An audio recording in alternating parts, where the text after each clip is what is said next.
मम नाम देवान अस्ति। अहं प्रथमकक्षायां पठामि।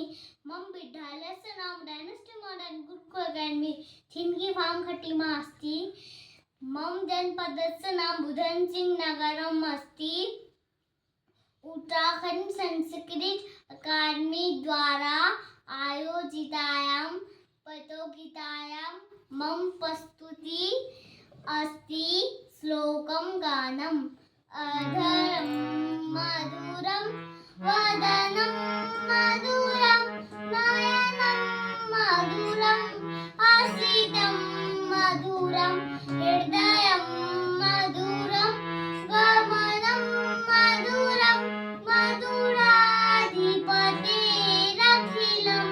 मधुरम् अधरं मधुरं वदनं मधुरं वचनं मधुरं चरितं मधुरं वचनं मधुरं चरितं मधुरं वसनं मधुरं वलितं मधुरं वसनं मधुरं वलितं मधुरं चरितं मधुरं भ्रमितं मधुरं मधुराधिपतेरखिलं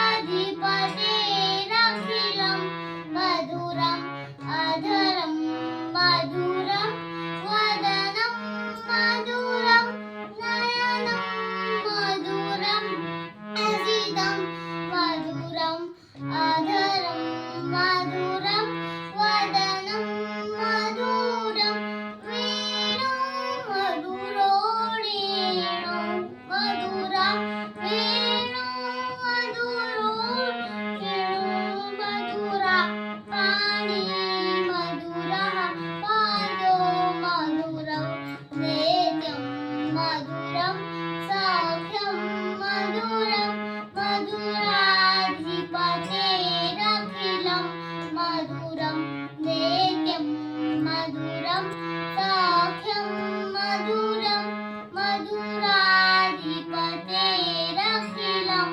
मधुरम् अधरं मधुरं वदनं मधुरं गीतं मधुरं प्रीतं मधुरं गीतं मधुरं प्रीतं मधुरं रूपं